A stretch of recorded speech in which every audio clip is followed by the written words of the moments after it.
Indonesia adalah rumah bagi lebih dari 120 juta hektar hutan tropis. Tapi di balik keindahan itu, kita sedang mengalami krisis sunyi, deforestasi.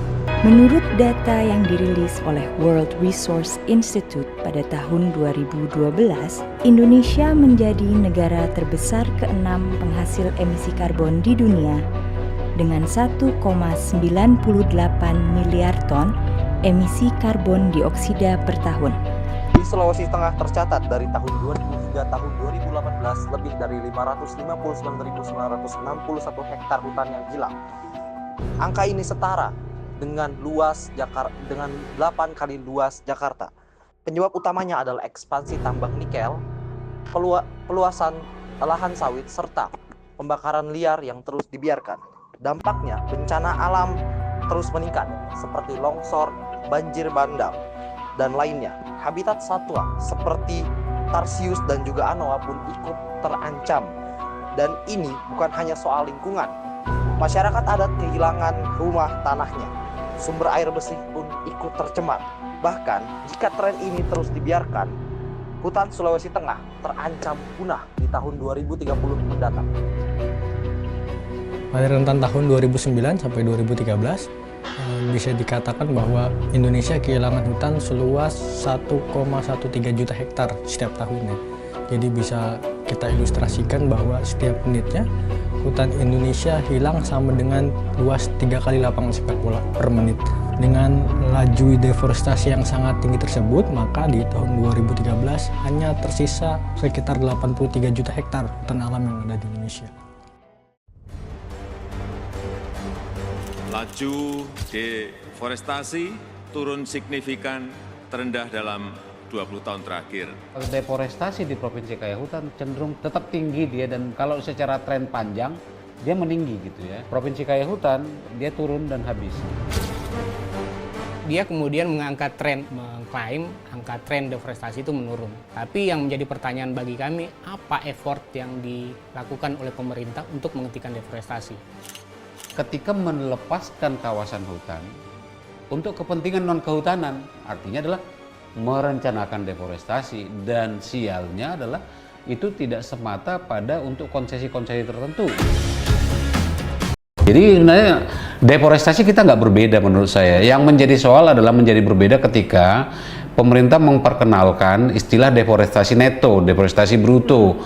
Menurut saya akan cenderung tidak mau memakai istilah deforestasi neto dan deforestasi bruto. Deforestasi ya deforestasi, titik. Jadi klaim itu menurut saya terburu-buru kalau menurut saya gitu ya.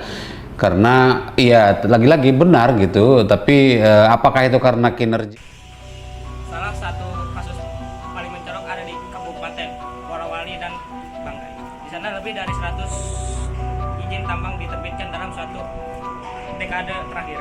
Banyak diantaranya tumpah tindih dengan kawasan hutan lindung dan wilayah adat. Akibatnya, masyarakat lokal kehilangan hak atas tanah dan kondisi lingkungan semakin kritis.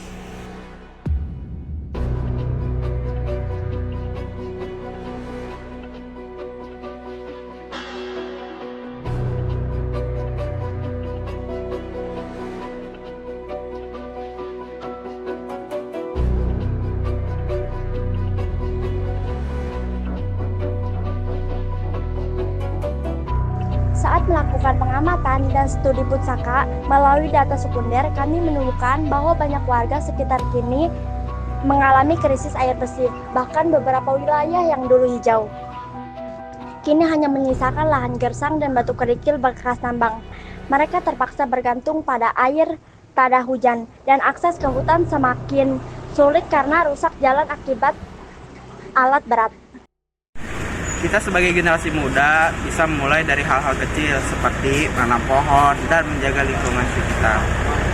Hutan bukan hanya kumpulan pohon, di dalamnya ada kehidupan, budaya, dan harapan. Kalau bukan kita, siapa lagi?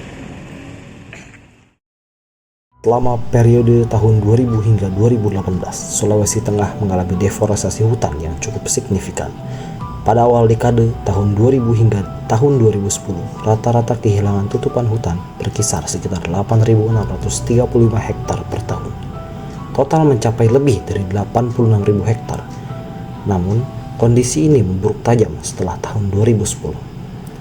Antara tahun 2011 hingga 2018, angka deforestasi melonjak drastis hingga mencapai total sekitar 473.000 hektar. Artinya, rata-rata setiap tahunnya lebih dari 59.000 hektar hutan hilang akibat aktivitas manusia seperti pembukaan lahan, industri, hingga alih fungsi kawasan. Puncaknya terjadi pada tahun 2011 hingga 2014 dengan angka deforestasi tertinggi selama 2 dekade terakhir. Meski sempat menurun di tahun-tahun berikutnya, kerusakan hutan tetap berlangsung dan meninggalkan dampak serius bagi ekosistem lokal, keanekaragaman hayati, dan masyarakat sekitar. Data ini menjadi pengingat bahwa pelestarian hutan bukan sekedar wacana, tapi urgensi yang harus jadi aksi nyata, karena hutan bukan hanya paru-paru dunia, tapi juga warisan hidup kita semua.